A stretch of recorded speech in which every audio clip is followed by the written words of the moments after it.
a live studio, a worn dog tag, and the moment a global pop icon made daytime TV hold its breath. It didn't begin with music or applause. It began with something heavier: silence. Not the comforting kind, the kind that warns, the kind that stretches across the studio like the moment before a storm breaks. Thick, electric, still. The stage lights hit glossy panels and polished faces, but the brightness didn't quite reach the eyes of the man seated center left. Jungkook sat still, a dog tag barely visible beneath the collar of his black denim jacket. He looked quieter than the music videos, gentler than the interviews, but somehow more real. His hands rested on his knees like they'd always belonged there. Across from him, James Corden leaned back with a grin just wide enough to mask nerves. "So, Jungkook," he began, tone light and teasing, "still rocking that little chain? Thought K-pop left dog tags behind years ago." The audience chuckled, not loud, just probing. The kind of laughter that checks the room for permission. Jungkook didn't smile. He didn't flinch. He simply looked at James, calm, steady, then reached up and drew the dog tag into the light. "That little piece of metal," he said softly, his voice low but unwavering, "belonged to my brother. He died somewhere most people can't even pronounce. He wore this when he said his final prayer." The laughter evaporated. Not faded, collapsed. James blinked. His co-hosts adjusted uncomfortably. One camera operator broke frame.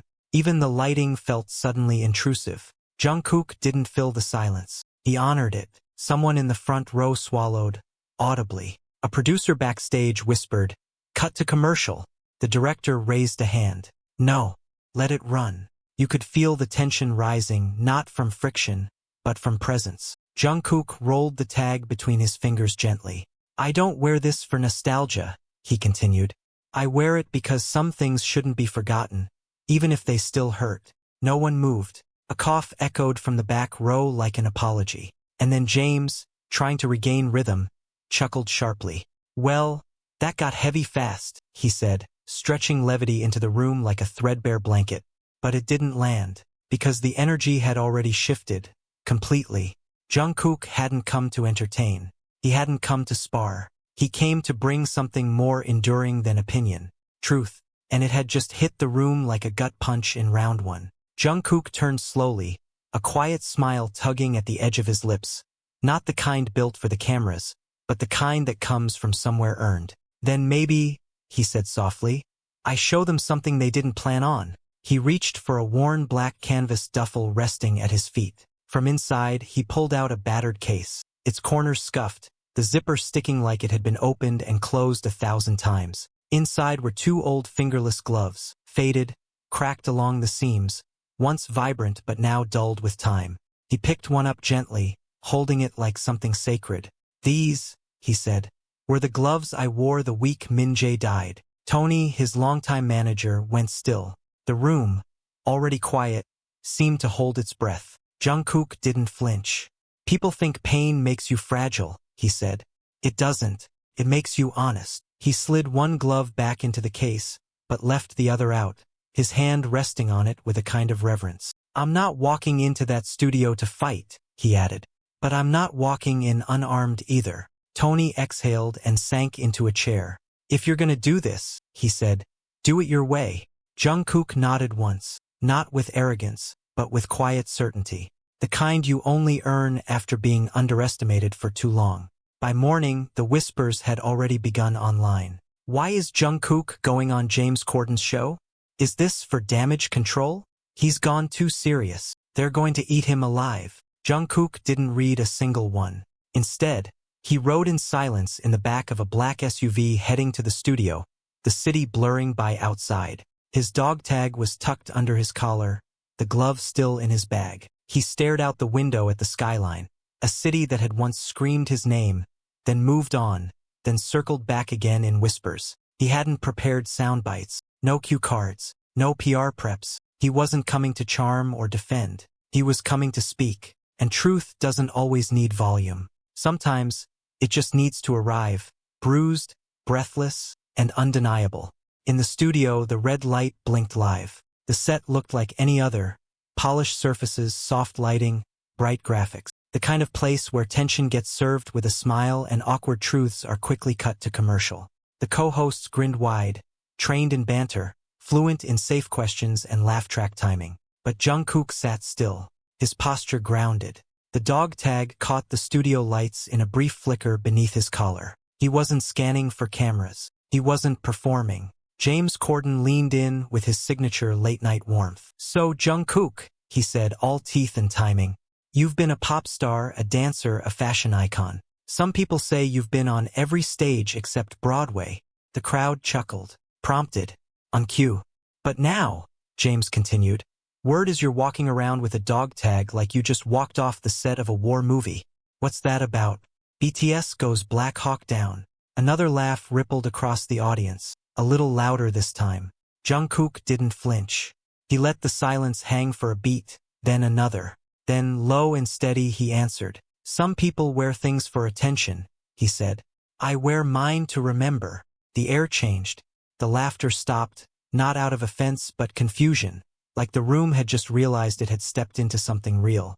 James raised an eyebrow, pivoting. "So the guy who once moonwalked in glitter is here to talk about memory?" he asked with a smirk. "That's new." Jungkook adjusted his seat slightly. He wasn't defensive. He was anchored. "I've played a lot of roles," he said, eyes steady. "But pain? That never needed rehearsal." And just like that, the energy shifted, not with noise but with weight. The conversation had just left the safety of entertainment and stepped into something far more human. Something neither of them could control. "It's not about how hard you hit," Jungkook said, his voice calm but sharp. "It's about how hard you can get hit and keep moving forward." He let those words linger, not for effect, but because they still hurt. "That wasn't a line for a trailer," he added. "I wrote that when everything behind the stage lights was falling apart. When my brother died. When the world went quiet and nobody was clapping." Across from him, James Corden's smile faltered just slightly, not fully gone, but thinning at the edges. Jungkook didn't press. He didn't posture.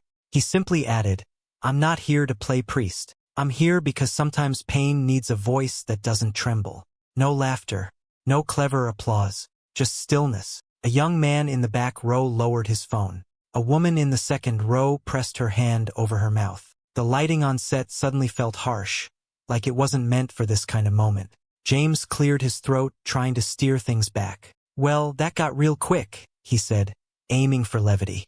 Jungkook nodded once. Pain doesn't wait for the right time. And just like that, the first real round ended. Not with a zinger or applause, but with a silence that felt earned. It wasn't a punch. It was a reveal of the man, the memory, the reason he'd shown up at all. The co-hosts didn't speak. Neither did James. His note cards suddenly felt like the wrong script for the story unfolding. Jungkook leaned forward slowly, his elbows resting on his knees. The lights carved quiet shadows into his face. Not age, but history. "I want to show you something," he said. His voice had that edge of stillness that makes people lean in without realizing it. He reached beside his chair and lifted a small, weathered canvas bag, the kind that doesn't get bought, only kept. The audience instinctively shifted closer. Even the camera operator leaned in. Unzipping the bag, Jungkook pulled out a pair of battered black gloves. Not flashy, not branded. Their leather was cracked, their edges worn thin. The kind of gloves that had survived not just years, but something personal. "These," he said, turning one over in his hand, "aren't from a stage or a photo shoot." He paused. "I wore these the week my brother Minjae died." A breath moved through the room. Not dramatic, not rehearsed. Just that quiet inhale people take when they sense the sacred. "He was stationed overseas," Jungkook continued, voice softer now. "He believed in service, in sacrifice, in something bigger than being seen." His jaw tightened slightly. "When the call came, I didn't cry. I didn't yell. I couldn't even speak." He lifted the gloves. "I went to the gym. I put these on. And I hit the bag until my hands bled through them." He looked down at the gloves like they still carried echoes. "Not to forget him," he said, "but to remember in a way I knew how." He held the gloves still in his hands. "Every hit was a prayer I didn't know how to say." The studio didn't move. There was no cue for applause. No laugh to recover the moment. Just a man sitting in quiet grief, sharing what legacy sounds like when there's no music playing. "I kept them," Jungkook said, "because real pain doesn't get a soundtrack. It doesn't always look big. Sometimes it just waits in a bag, quietly, until someone asks the wrong question on the wrong day. Across from him, James Corden shifted. His expression was unreadable now, the show slipping quietly out of his control. Not because someone hijacked it, but because someone told the truth. Jungkook placed the gloves gently on the coffee table between them, not as props, but as memories made visible. "I don't wear this dog tag for fashion," he said quietly.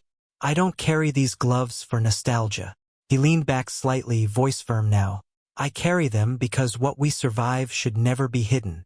No one moved. No one dared interrupt. And for the first time on live television in years, grief wasn't dressed up or edited down. It wasn't a segment. It was a reckoning, and the gloves between them weren't symbols of violence. They were relics of survival. Camera operators instinctively adjusted their frames, zooming in on the cracked leather, on the frayed stitching that looked like worn truth. The audience had shifted.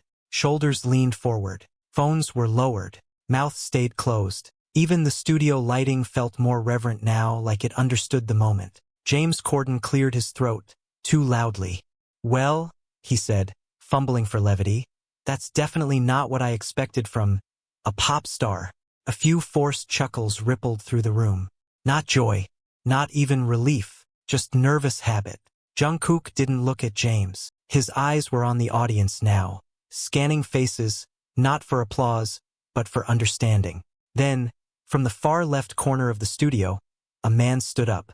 He looked older, maybe late 60s. Denim jacket, work-worn hands. The studio crew stiffened. This wasn't planned. A producer whispered to cut, but the director held steady. "Let it roll." The man's voice cracked as he spoke. "He's not just an idol." Heads turned. Time felt like it paused. "I trained at a boxing gym in Busan back in 2015, the man said. "Some of the older kids brought this scrawny kid with big eyes and busted knuckles. Didn't say much. Just worked harder than everyone in the room." The man pointed at Jungkook. "That kid didn't ask for fame. He earned it. He stayed after training to talk to the kids nobody talked to. He asked about their lives, their dreams. He remembered our names. We weren't background to him. We were people." A murmur rolled across the audience, like something unspoken just clicked into place. "I lost my son in Afghanistan," the man added, voice breaking now. "And seeing someone carry grief without turning it into performance, that means something." Jungkook didn't speak. He simply nodded, slow, respectful, his eyes lowered with weight. The man returned to his seat. The chair creaked like the whole room had just exhaled. Across from him, James Corden sat frozen. His note cards trembled slightly in his hand, suddenly useless. This wasn't an interview anymore. It was a moment, a revelation, something raw and unscripted unfolding live. A woman near the middle row leaned to her friend and whispered, "This feels different." Even the man in the back, who'd sat arms crossed earlier, now had his palms open on his lap, an unconscious act of listening. Finally, Jungkook spoke. "I never set out to be a role model," he said softly. "I just wanted to make something honest." He looked around the room. The lights felt warmer now, softer, realer. "But honesty," he said, "it hits harder than any stage I've ever stood on." There was no applause, no standing ovation, just stillness. The kind of stillness that says people didn't just hear a quote, they heard the truth underneath it. And just like that, the tide turned. The crowd wasn't just watching Jungkook anymore. They were with him. The studio didn't feel like a studio anymore. It felt suspended, like air had thickened with something heavier than grief. It was truth now, raw, unfiltered, unafraid. Jungkook sat still, dog tag resting gently against his chest, the gloves beside him untouched, but not unseen. Then, from deep in the center section, a voice cracked the silence. "I used to believe." It wasn't a challenge. It wasn't a heckle. It was a confession. Heads turned. Even Jungkook looked up, not startled, but focused, locked in. A young man, early 20s, hoodie pulled tight, fingers nervously twisting at the fabric, slowly stood up. He didn't wait for permission. He didn't need it. "I used to believe in God," the young man said, voice trembling but growing with each word. "I used to think my mom's stories about faith and purpose, maybe they were real." The co-hosts exchanged glances. James Corden shifted slightly, unsure now. But no one cut to commercial. No one could. The moment had taken over. But then my brother died, the young man continued, blinking fast. And the world, it just stopped making sense. It all felt like some cruel joke. He looked straight at Jungkook. And then you talked about the gloves, about pain, about not pretending. A pause. I don't know if I believe again yet, he whispered, voice cracking. But right now, I kind of want to try. There was no applause, no music swell, just air holding its breath. Not a dramatic mic drop, something more radical than that. Earnestness. Jungkook didn't smile. He didn't fake a tear. He stood. For the first time since the segment started, he moved, not as a pop icon, not as a performer, but as a human being who knew what it meant to break and still show up. He walked down, closing the distance between stage and people. No cameras followed. No spotlight chased. Just presence. He stopped 2 rows away from the young man. Then, in a voice so gentle it felt like a hand on the shoulder, he said, "Then you've already started." The kid swayed slightly, overwhelmed but standing. Still standing. Jungkook turned back to the room. His voice didn't rise, deepened. "I didn't come here to change minds," he said. "I came because someone out there might need to hear a voice that sounds like survival." The kid sat down, hands trembling. People around him didn't clap. They reached for him, not to comfort but to connect. James Corden didn't speak. Not right away. His eyes searched Jungkook's face, something flickering behind them. Doubt maybe. Regret. Or something simpler, understanding, beginning to bloom. Jungkook returned to his seat. The gloves were still there. But now they weren't just artifacts of pain. They were anchors. And somewhere in that room, something began to breathe again. Not belief in religion or doctrine, but belief in something. In meaning. In the quiet possibility that honesty heals. The silence hung, not as dead air, but as deliberate presence. Jungkook sat, but the room hadn't, not emotionally. They were still standing inside that rare space, the one between pain and honesty. The kind TV usually edits out. James shuffled his note cards once, then again. Finally, he looked up. His voice, tighter now, found its footing. "So what now?" James said, his voice tight, sarcasm barely concealed. "You walk in here with gloves and dog tags and sad stories and suddenly you're, what, a spiritual guide?" His tone hovered somewhere between a smirk and a challenge. Jungkook looked at him, not angry, not defensive, just present. "I didn't bring stories," he said quietly. "I brought what's real." The tension curled again, sharper now. James leaned forward, pushing harder. "Come on, Jungkook. You've built an empire performing heartbreak, singing pain, selling vulnerability. And now you want everyone to believe you're just some guy who understands it." He shook his head, lips pressing into a grin that didn't reach his eyes. "Sounds a lot like you're clinging to it." The audience flinched. It was a step too far and a second too late to take back. Jungkook didn't flinch. He let the words settle like smoke in the aftermath of something broken. Then, his voice low but unwavering, he said, "Grief doesn't disappear just because the spotlight turns off." A few people in the audience nodded slowly, instinctively. Someone in the back whispered, "He's right. I'm not clinging to pain," Jungkook continued, gaze steady. "I'm carrying it, because pretending it never happened, that's the real performance." That one hit. It landed so hard you could almost hear it. James opened his mouth, then stopped. Nothing came out. The show had drifted out of his hands. The note cards in his lap didn't matter anymore. The plan, the format, the light conversation, none of it fit now. "This was supposed to be fun," he muttered under his breath. Jungkook caught it. "Fun doesn't mean fake," he replied. "And truth doesn't always come dressed in sequins. Sometimes, it bleeds through the quiet." Silence stretched across the room. All anyone could hear was the faint whir of cameras, the buzz of the overhead lights, the rustle of someone shifting in their seat, leaning in, not away. One of the other co-hosts, silent until now, spoke softly. "He's not wrong."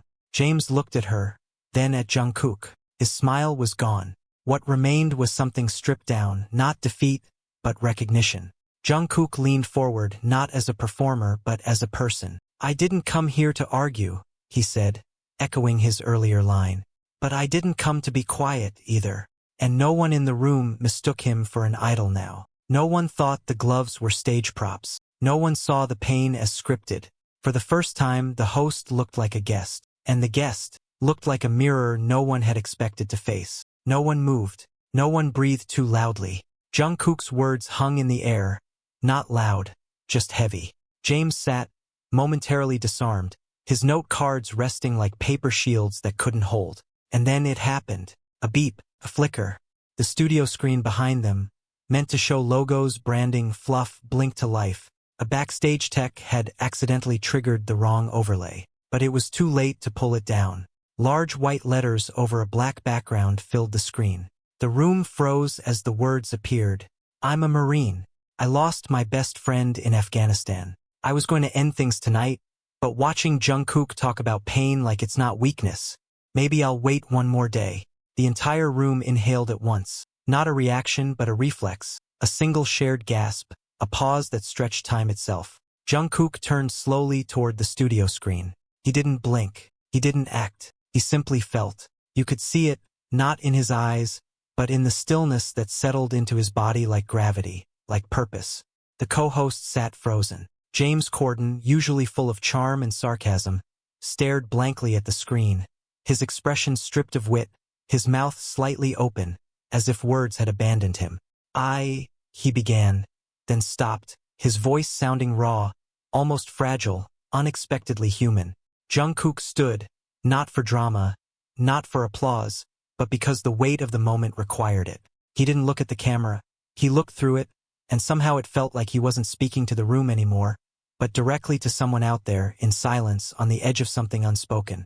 If you're watching this, Jungkook said, his voice calm but loaded with quiet force, I don't know your name.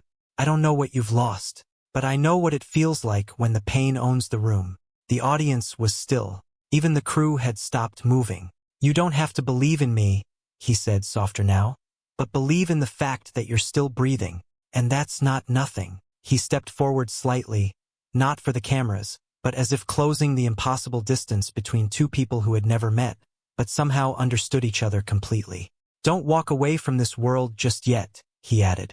Not until you've punched back at least once. The silence that followed wasn't heavy. It was sacred. James blinked, his hand finding his water glass, but he didn't drink. He just held it like an anchor he wasn't sure he deserved. No one in the control room reached to cut the feed.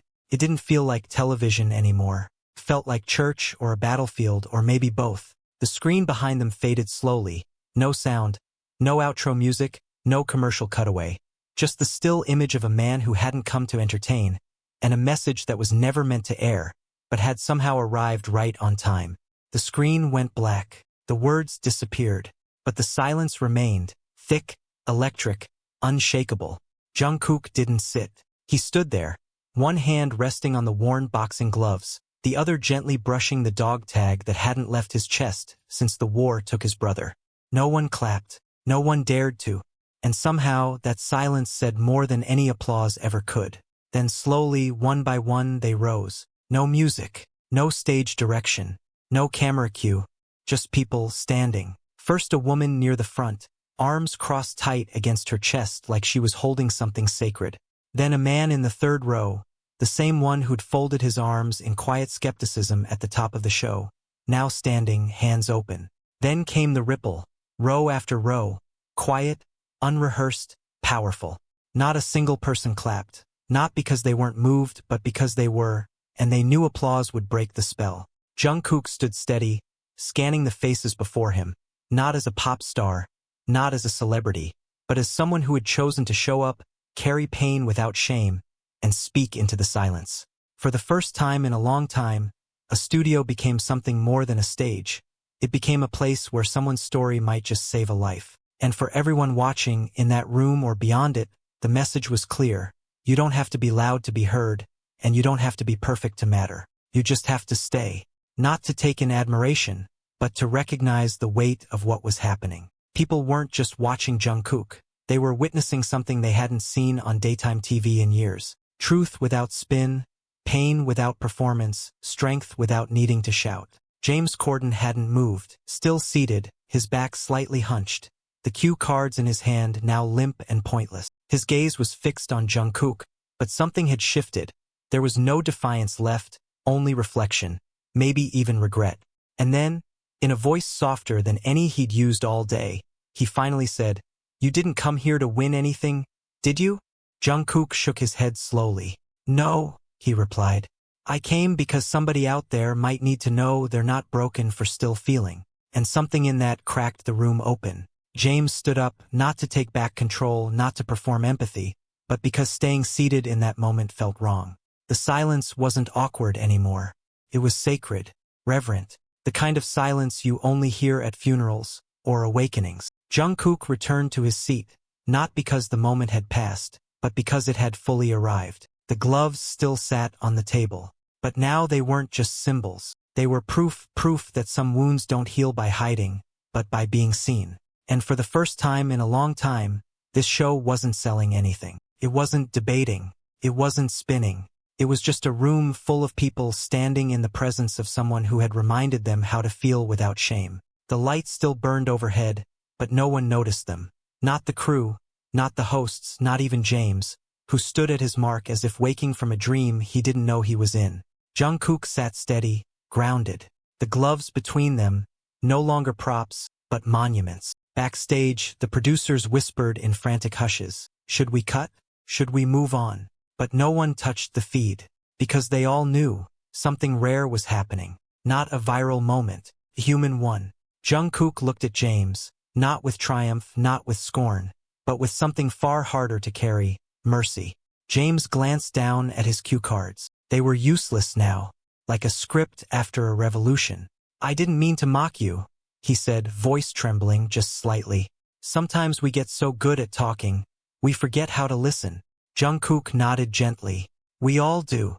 A pause followed, and for once, no one rushed to fill it. Then he leaned forward, not louder, but deeper. "You know what I've realized?" he said, fingers brushing over the dog tag around his neck.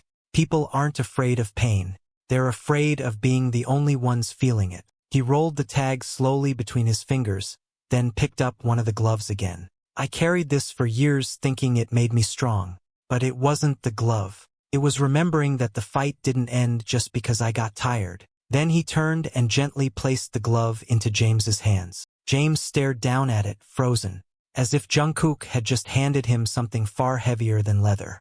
"You don't have to believe what I believe," Jungkook said, voice gentle. "Just don't mock the things that kept some of us alive." Off camera, someone backstage wiped away tears. From up in the lighting rig, a voice whispered, "That's the realest thing I've ever seen." Jungkook stood again. The audience, still standing, still silent, met his eyes. He gave a nod so subtle it felt ancient, not performative but respectful. Then he looked to James one last time. "I didn't come here to be understood," he said. "I came to remind people it's okay to feel, even when the world tells you not to." He didn't wave. He didn't say goodbye. He just walked through the lights, through the hush, through the space that used to be a studio, but had become something entirely else. And when he reached the edge of the stage, he paused. Then, without turning back, he said just loud enough for the room to hear, "Sometimes you don't need to win the round. You just need to stay standing." The screen slowly faded. No outro music, no sponsor cut, just a single image of the gloves resting quietly on the table, and a caption that echoed across the internet within hours. "Strength isn't loud. It endures." Like, share, and subscribe to the channel for more stories that speak to the quiet strength inside all of us. We're not here to chase headlines. We're here to remind people, feeling is not weakness. It's power. New stories drop every week. You being here makes all the difference. Let us know in the comments what part of this story stayed with you. And if you want more stories like this, say it loud or quiet. We'll hear you.